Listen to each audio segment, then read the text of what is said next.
tetap kuat menjalani ujian berat. Itulah yang dialami seorang psikolog muda berusia 25 tahun, Michelle Theodora. Ia didiagnosis menderita kanker darah ketika masih berusia 11 tahun. Perjuangan melawan kanker itu pun bukan hal yang mudah. Selama 4 tahun perawatan, ia menjalani ratusan kali kemoterapi. Efek samping berat pun harus dialami Michelle. Rambutnya rontok hingga kepalanya mulai botak. Namun pantang menyerah akhirnya membuahkan hasil. Setelah menjalani serangkaian perawatan dan pemeriksaan, Michelle dinyatakan remisi pada 2015. Mujizat itu nyata. Mungkin ini tepat menggambarkan mereka, para penyintas, termasuk tamu saya berikut ini. Dia adalah seorang penyintas dari leukemia atau kanker darah. Sudah hadir bersama saya, Michelle Theodora. Michelle, apa kabar? Puji Tuhan, baik, terima kasih. Terima kasih sudah mau datang dan berbagi bagaimana kisah perjuangannya. Michelle adalah seorang penyintas kanker leukemia, ya, kanker Betul. darah ya. Itu kapan, kemudian bagaimana awal mula Michelle didiagnosis leukemia? Waktu itu dimulai dari November 2011 sih, waktu itu awal 2011. Terus aku pengobatannya selama 4 tahun, udah sampai 2015. Tapi awal mulanya itu dimulai dari aku kehilangan keseimbangan waktu itu di sekolah. Jadi, ini berarti pas Michelle masih umur 11 tahun. 11 tahun. Ya, umur 11 tahun di sekolah, lagi main sama teman. Terus habis itu jatuh gitu, tapi bukan pingsan gitu ya, karena kehilangan keseimbangan, terus jatuh, jadi masih sadarkan diri, tapi kaki sama tangan itu kan karena jatuh ya, jadi kayak terkesannya tuh kayak kesleo gitu. Terkilir, diobatin, diurut, ternyata nggak sembuh-sembuh gitu. Dan juga emang sebelum itu tuh aku udah gampang capek, pegel-pegel tulang-tulangnya gitu. Tapi dianggapnya karena ya sekolah olahraga pasti kecapean gitu. Tapi ternyata pas kehilangan keseimbangan inilah dan diurut nggak sembuh-sembuh, akhirnya dibawa ke dokter, dicek darah. Nah, di dicek darah inilah baru kelihatan gitu, ternyata aku tuh punya radang sendi, asam urat aku tinggi banget, dan ini di umur segitu ya? Ya, dipengaruhi oleh sel darah putih atau leukosit yang abnormal. Jadi tingginya itu bukan karena rematik atau bukan karena asam uratnya, tapi karena katanya dokter dugaan itu karena emang sel darah putihnya ini yang mempengaruhi itu juga jadi tinggi gitu. Nah, sel darah putih ini kenapa dideteksi kan, kenapa ini bisa tinggi, ternyata karena ada kanker darah atau leukemianya itu gitu. Sebelumnya memang indikasi atau gejalanya hanya sebatas kecapean gitu, hanya itu saja? Sebatas itu, jadi memang nggak gitu kelihatan ya. Kalau kanker organ tuh mungkin kelihatan ada benjolan atau ada sesuatu yang mencurigakan. Kalau ini tuh karena di darah ya, jadi kayaknya nggak terlalu kelihatan. Aku cuma kecapean. Terus waktu itu kuku sih, waktu itu mungkin ada rada biru ya, rada biru. Terus habis itu sama pegel-pegel aja badannya. Terus proses penyembuhannya gimana? Pengobatannya gitu? Pengobatannya waktu itu di kemoterapi, dan juga aku ada radiasi. Jadi lebih dari 100 kali kemoterapi, lebih dari 100 kali selama kurun waktu 4 tahun. 4 tahun itu. Iya. Berarti setiap bulan bisa lebih dari 1 kali 2 kali dong? Bisa lebih. Jadi kemoterapi itu memang ada fasenya, Kak.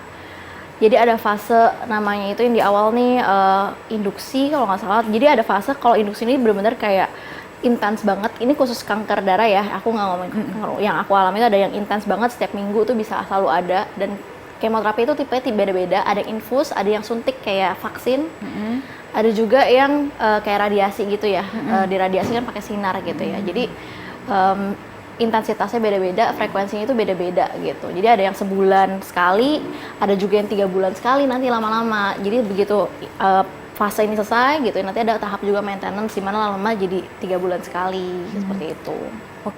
Apa yang kamu rasakan pada saat itu yang kamu bilang mungkin ke keluarga kamu gitu? Aku nggak ada pemberontakan gitu? Ada banget.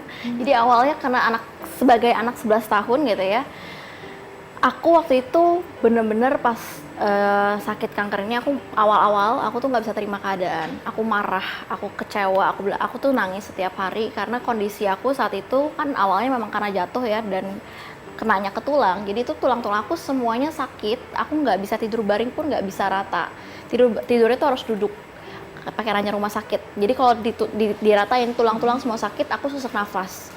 Terus jadi duduk pun ini harus ada ranjang di belakangnya. Kalau nggak ada ganjelan, aku bakal jatuh ke belakang. Jadi harus tegap gitu ya? Nggak harus tegap, tapi nggak nih kayak sekarang nih ya. Ini aku nggak bisa menahan, nggak punya kekuatan untuk menahan tubuh aku sendiri gitu. Jadi nggak bisa tidur, nggak bisa duduk, nggak bisa jalan juga. Jadi di situlah aku merasa kayak kok hidup aku langsung kayak begini. Jadi dulu tuh nggak gitu ngerti kankernya. Jadi nggak tahu seberapa bahaya kankernya, tapi aku tahu ini penyakit yang sangat serius karena membuat aku nggak bisa ngapa-ngapain. Dan aku nggak tahu kapan aku bisa tidur baring, aku nggak tahu kapan aku bisa jalan lagi. Itu semua membuat aku ngeri. Jadi kayak, kok gue nggak tahu nih masa depan aku kayak gimana. Jangankan mikirin masa depan, gimana sekolahnya, tapi tidur baring aja aku nggak bisa gitu. Gimana aku bisa mikirin ke depannya gitu kan. Dan disitulah aku marah.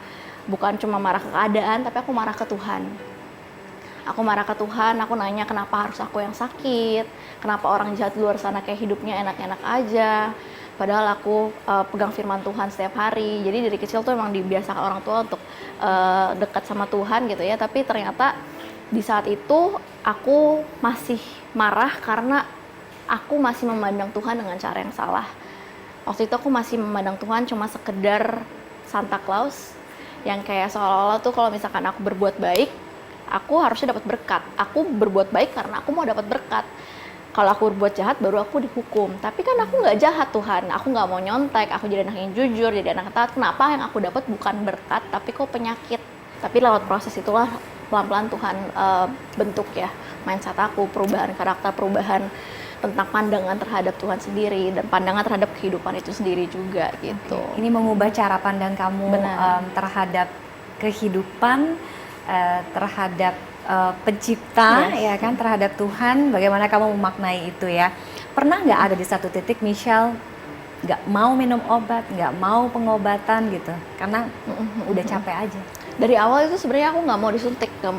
Aku takut banget sama jarum suntik. Itulah karena kenapa anak kecil ya. Iya. Jadi itulah awal mula kenapa aku juga marah sama Tuhan, karena Tuhan tahu aku paling takut jarum suntik. Kenapa dikasih penyakit yang ibaratnya itu penuh dengan jarum suntik gitu. Padahal ternyata kan memang Tuhan tuh nggak pernah ngasih ya.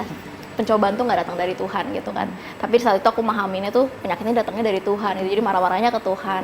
Tapi karena proses itulah gitu ya, dari yang tadinya takut jarum suntik, aku nggak mau, setiap kali mau disuntik tuh harus ada 6 suster pegangin aku Kak. Karena aku berontak. Termasuk keluarga ya. Jadi harus benar-benar dipegangin semua.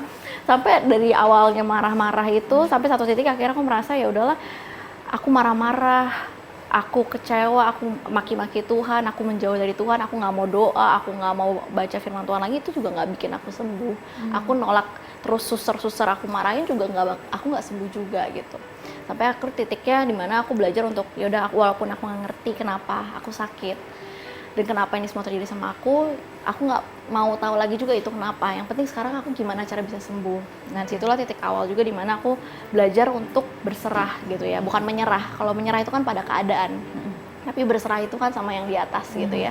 Dimana aku belajar untuk walaupun aku nggak ngerti kenapa ini terjadi, ya udah aku mau belajar untuk percaya Tuhan tetap punya rencana buat aku, dan aku tetap akhirnya berdamai tuh sama keadaan. Aku tetap mulai terima jarum suntik, aku mulai lagi berdoa lagi, mulai baca firman Tuhan lagi, dimana mindset aku yang salah ternyata dibenerin gitu sama Tuhan. 4 tahun ya kamu menjalani pengobatan itu. Bagaimana kamu akhirnya dinyatakan sembuh di usia kamu berarti 15 tahun ya, kelas 3 SMP waktu itu? Iya, SMP 3. Gimana? Waktu itu dinyatakan sembuhnya sebenarnya di tahun 2015 ya. Waktu itu dokter udah bilang sih bahwa sebelum kemoterapi itu selesai kan biasanya ada pengecekan lagi ya, namanya tuh BMD kalau nggak salah ya. Pokoknya apa MDR, aku lupa namanya, tapi pokoknya ada pengecekan lagi di situ sampai kalau misalkan ini udah bersih, hasilnya udah clear baru dinyatakan sembuh dan aku tuh nggak perlu minum obat ataupun pengobatan apapun lagi gitu. Tapi justru di titik terakhir itulah pas dokter bilang kayak Michelle kamu di beberapa bulan lagi ini tuh ya kemo terakhir ya. Tapi di situ aku merasa takut gitu. Karena aku melihat gini, aku tuh di akhir itu tuh udah mulai sehat Kak. Jadi waktu itu aku udah mulai bisa jalan kan ya di tahun 2015 sebelum aku bener-bener sampai ke kemo terakhir. Tapi aku rasain oh gini ya. Tapi kalau misalkan aku sembuh, aku pun bisa sakit lagi. Iya. Aku bisa tetap punya masalah. Aku bisa tetap punya rasa sedih, bisa tertekan juga karena masalah nggak hilang loh. Aku tetap manusia yang seperti biasa gitu. Terus what's the point kalau misalnya aku sembuh? Kalau aku nggak punya pribadi yang aku tahu aku harus cari siapa saat aku down lagi. Dan disitulah aku waktu itu ingat banget aku doa ke Tuhan. Aku bilang Tuhan kok aku takut ya, aku takut sembuh nanti aku lupa sama Tuhan. Karena aku tahu mayoritas orang datang ke Tuhan kan pas susah, tapi begitu senang kan lupa gitu. Aku pun juga manusia seperti itu gitu. Aku nggak memungkiri aku bisa melakukan seperti itu.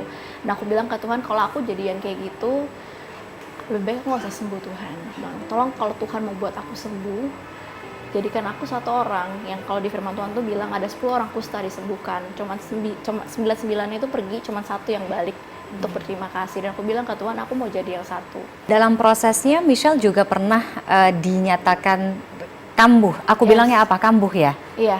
Oke.